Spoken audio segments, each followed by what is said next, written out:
जी नमस्कार, स्वागत है आपका धनवंतरा के यूट्यूब चैनल पर। देखिएगा सीटेट की जो क्लासेस शुरू हुई हैं उसमें अभी ना आपसे मुलाकात हुई होगी दीपक सर की, जिन्होंने आपके इंग्लिश के सिलेबस के में डिफाइन किया कि वो क्या क्या कैसे कैसे कराने वाले हैं और क्या क्या जरूरी है।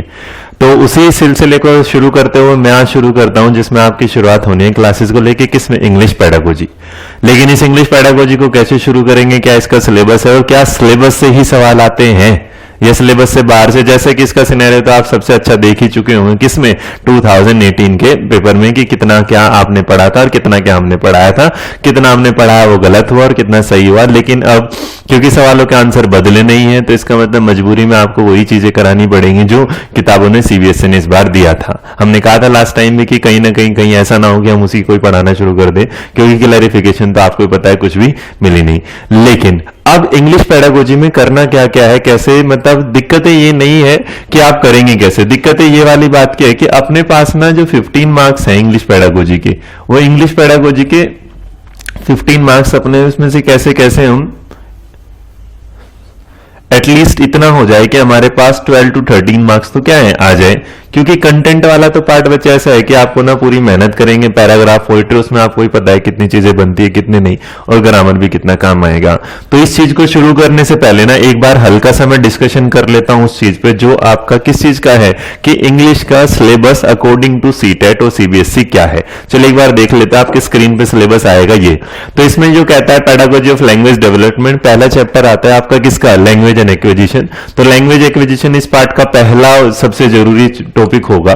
पहले आप जानेंगे what is the meaning of language, उसके बाद इसी से जरूरी होगा लर्निंग एंड एक्विजिशन। तो इस पूरे चैप्टर को अगर नाम दिया जाता है तो वो दिया जाता है लैंग्वेज लर्निंग एंड एक्विजिशन। दूसरा, लैंग्वेज को समझने के बाद आपके पास आते हैं प्रिंसिपल ऑफ लैंग्वेज टीचिंग। तो जो प्रिंसिपल ऑफ लैंग्वेज टीचिंग होगा, इस प्रिंसिपल ऑफ लैंग्वेज टीचिंग में how to develop language between students को कैसे समझाना है, आपको कैसे करना है। और इसी लैंग्वेज के बाद आप बढ़ते हैं किसकी तरफ, role of listening and speaking, the function of language and how children use it as a tool. तो अब जब जानते हैं कि रोल ऑफ लिसनिंग, तो इसका मतलब कहीं ना कहीं आप इससे पहले ही पढ़ेंगे, जो इनका चैप्टर बाद में आता है जो आपकी स्क्रीन पे नीचे की तरफ लिखा होगा लैंग्वेज स्किल्स। क्योंकि जब आप लैंग्वेज स्किल्स पढ़ते हैं तो उसमें लिसनिंग, स्पीकिंग, रीडिंग और राइटिंग LSRW वहीं आ जाता है, जिसमें एक नई लिसनिंग के बारे में भी आप उस नई स्किल के बारे में भी जानते हैं जिसका नाम क्या था, hearing. And then we come in on the point of that की what is the major difference between hearing and listening. We will discuss it later, but today we will discuss the whole syllabus of English pedagogy for paper 1 and paper 2। It's not the there is no difference between the syllabus of paper 1 and paper 2 now, but there is a difference कि आपको सामने सवाल आता है कि हम language 1 select करें English को या लैंग्वेज 2 सेलेक्ट करें इंग्लिश को। तो ये क्वेश्चन बना है, इस पे भी जानेंगे, लेकिन फिलहाल इसी पे। इसके बाद एक नया आता है क्रिटिकल पर्सपेक्टिव ऑन ग्रामर। उधर पिछले पेज पे चलेगा एक बार दोबारा से, तो लास्ट पेज पे जब जाके देखते हैं तो क्या लिखा है, रोल ऑफ लिसनिंग के बाद एक critical perspective on the role of grammar in learning. जहां हम कहते हैं कि ग्रामर नहीं आती, क्योंकि ऑब्वियसली नहीं भी आती, लेकिन जब आप पैराग्राफ पोएम करते हैं तो आती है। और इसके साथ ना इसका मतलब आपको बेसिक ग्रामर की नॉलेज, जैसे आपने देखा होगा कि रिसेंट और पिछले उस एग्जाम में क्वेश्चन टैग से कुछ सवाल आ जाते हैं, कुछ रिपोर्टेड स्पीच, जैसे इस बार भी आया था रिपोर्टेड स्पीच को लेके क्या होता है, तो वो सारी चीजें भी ध्यान में रखी जाएगी।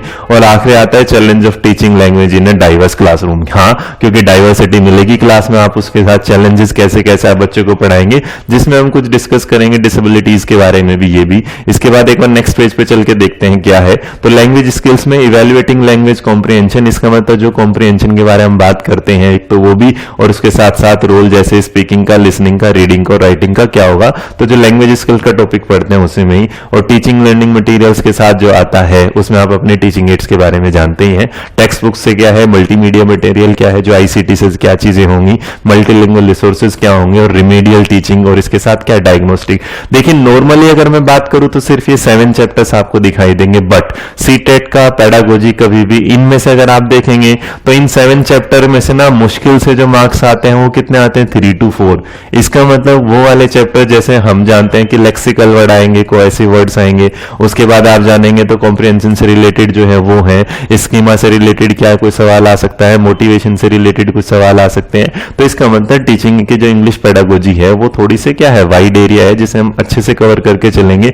ठीक है, अब ये अच्छा दूसरी चीज और समझ लीजिएगा कि जब आप इसमें करेंगे ना, इस पूरे के पूरे पेडागोजिकल कॉन्सेप्ट को करेंगे, प्लीज एक बात ध्यान रखिएगा कि आप जब इसे समझ रहे हो तो इसको करते टाइम ना आप इसकी को रिलेट मत करिए ग्रामर के साथ, क्योंकि इसमें जो वर्ड है वो बिल्कुल क्या होंगे अलग, क्योंकि कुछ ऐसे वर्ड निकल के आएंगे जिसमें आपने समझा नहीं। जैसे अगर मैं शुरुआत में भी बोलूंगा तो लैंग्वेज एंड डायलेक्ट एक टॉपिक होगा जो आपके सिलेबस में है नहीं लेकिन पढ़ाया जाता है, क्योंकि जब तक आप उसे नहीं समझेंगे तब तक नहीं। तो इंग्लिश पेडागोजी की कुछ अच्छी सी क्लासेस के साथ हम आपके साथ ना शुरुआत करेंगे, बिल्कुल डिटेल में और विद एक्सप्लेनेशन जाएंगे। तो ये एक हल्का सा सिनेरियो था। याद रखिएगा अगर आप इंग्लिश के 30 मार्क्स की बात करते हैं सीटेट में, तो सीटेट में चाहे बेटा वो पेपर 1 हो चाहे पेपर 2, जब आप 30 मार्क्स की करते हैं तो नॉर्मली हम डिवाइड करके चलते हैं 15 और 15।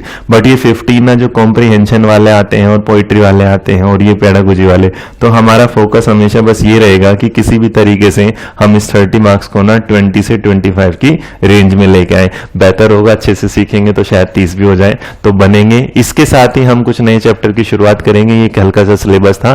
पहला टॉपिक जो आएगा वो होगा आपका लैंग्वेज एंड डायलेक्ट। तो मिलेंगे उस लैंग्वेज और डायलेक्ट की वीडियो के साथ। ये था क्योंकि मैं दोनों चीजों को मर्ज नहीं करना चाहता, इसलिए पहले सिलेबस की समझिएगा कि जितना सिलेबस है वो सिर्फ 30% होगा। हमें उस सिलेबस से क्या पढ़ना है आगे का, जो कितना होगा 70%, और जहां से हमारे मार्क्स भी सबसे ज्यादा आएंगे। और फिलहाल ये कौन सिचुएशन की लैंग्वेज 1 चुने की लैंग्वेज 2, उस पर डिस्कशन करेंगे किसी नई वीडियो के साथ। तब तक के लिए बने रहिएगा दिन मंत्र। धन्यवाद। जय हिंद, जय भारत, नमस्कार।